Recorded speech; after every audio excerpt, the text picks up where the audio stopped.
কলাইগাঁৱত উন্নয়নৰ নমুনা দুবছৰেও সম্পূৰ্ণ নহল বিনামূলীয়া আৱাস গৃহ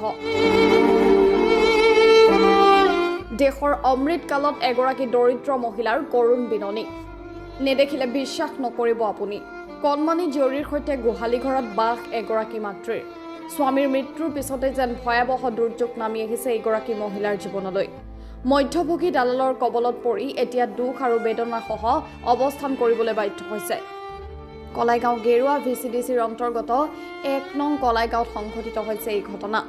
ঘৰখনত পুৰুষ লোক নথকাৰ বাবে মধ্যভোগী দালালে আত্মসাৎ কৰিলে প্ৰধানমন্ত্ৰী আৱাস গৃহৰ ধন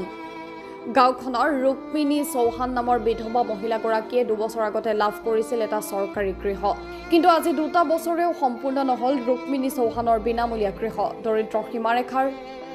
তলৰ লোকৰ বাবে চৰকাৰে বহু ধৰণৰ আঁচনি গ্ৰহণ কৰিছে যদিও বাস্তৱ ক্ষেত্ৰত এই সকল লোকে এতিয়া লাভ কৰা নাই চৰকাৰৰ কল্যাণমূলক আঁচনিৰ সুবিধা ৰুক্মিণী চৌহান যেন তাৰে জ্বলন্ত উদাহৰণ ৰুক্মিণী চৌহানে এতিয়াও লাভ কৰা নাই চৰকাৰৰ তথাকথিত বিনামূলীয়া আঁচনিৰ সুবিধা বিনামূলীয়া চাউলৰ সুবিধা অৰুণোদয় আঁচনিৰ সুবিধা একোৱেই লাভ কৰা নাই ৰুক্মিণী চৌহানে হয় নমস্কাৰ মই ক'ব বিচাৰো যে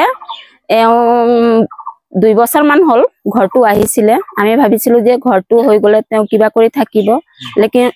অৱস্থা খুব খাৰাপ আজি 11 বছৰ হল গিৰিয়েকে ঢুকুৱা আৰু তেওঁ খুজি মাগি ভাত খায় এটা ছোৱালী আছে তেওঁ আৰু ক'ব গলে বহুত বেয়া কথা তেওঁ বহুত দুখত থাকে আৰু যোন ঠিকাদাৰে কামটো কৰিছিলে ইন মুহূৰ্তত কামটো কৰি দিব লাগে কিয়কি বাৰিষা সিজন তাই থাকিব ক'ত আৰু তেওঁ ধুমুহা বৰষুণত ভাঙা এখন ঘৰত থাকে আমাকো বেয়া লাগে আমি ওচৰ চুবুৰীয়া যিহতে মই ৰিকুৱেষ্ট কৰো যোনে কামটো কৰিছিলে ইন মুহূৰ্তত কামটো ক্লিয়াৰ কৰিব লাগে কিমান দিন হল বাৰু খতম কৰাটো এটো 1.5 বছৰ হল স্যাৰ হয় স্যাৰ তেওঁলোকৰ মানে